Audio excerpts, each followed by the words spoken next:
Mo, obviously a very impressive second half effort from your group. What did you see out of your team after halftime that allowed you to come out with this Game 4 win? I'm going to be honest with you. I think we played a great defensive first half, as we have been the first 3 games as well. That's a fine. We just threw the ball away too much. Turnovers kills us. It's hard to guard the transition offense. It's hard to win playoff games when you have 11 turnovers. So I think we did a great job defensively, and we just had to pick it up offensively. And yeah, we did that.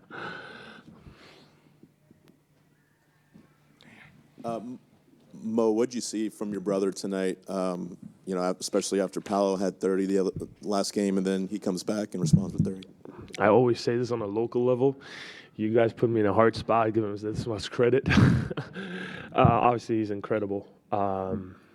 His awareness, his control of the game is just great. He started off distributing the ball.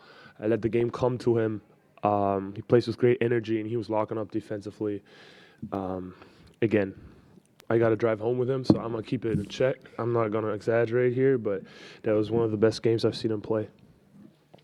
Mo, we've seen it all season, but tonight there are multiple times where you were amping up the crowd, trying to get the Kia Center juiced up, just playing with joy. Just where does that joy and emotion come from? Was it certainly fueled the win tonight? That's a good question. I mean, that's kind of who I am. I spend more energy controlling that than I do using it, to be honest with you. Finding a way to channel it in a productive way. It's one of the biggest pieces that I do in life. And yeah, I think we struggled a little bit in the first half, first quarter offensively, and a little juice helps with that. So obviously there's an awareness and a conscious effort to change the energy in the gym, and we play in front of 15,000 people. It helps when they support you. So there's some conscious effort behind that for sure. For either one of you over here, when did you guys start to feel the momentum start to shift toward your favor? I think that third was big for us. I think that, obviously we understood the game plan, understanding that we got to continue to shoot shots when we're open, continue to be aggressive.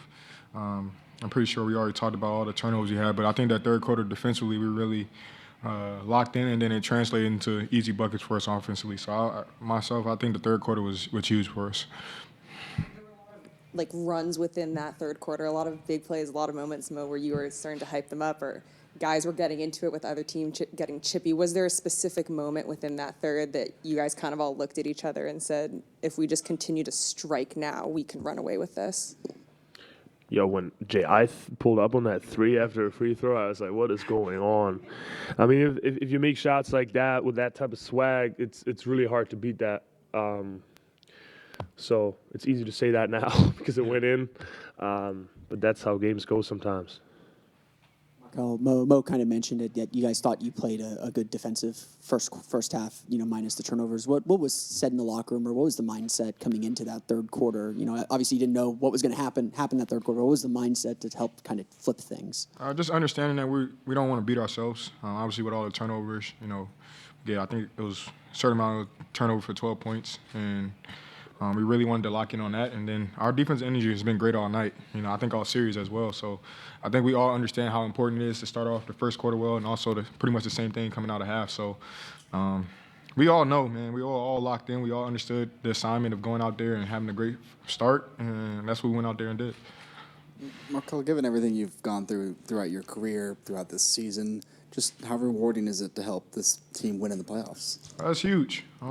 That's all I care about is us winning at the end of the day, whether that's me sitting on the bench, whether that's me going out there playing. I'm always going to put myself in the best position to help the team win. And it just feels good for everything to pay off for everyone, not only myself, just to see all the hard work going on, that we put in to pay off. It's always good, a good feeling. So just got to keep going. Markelle, just kind of piggybacking off that, the Magic's bench outscored their bench 43-15.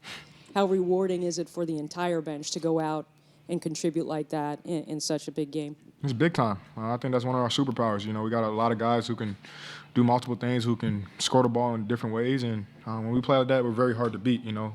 Understanding the game plan and understanding that it can be anybody's night, but just being aggressive and playing smart, I think that's huge for both lineups, whoever's on the floor at the time, and also supporting each other, you know, while we're in the game. I think that's another huge thing. So I think we've been doing it all season long, but to have it happen right now in one of the most important times is huge.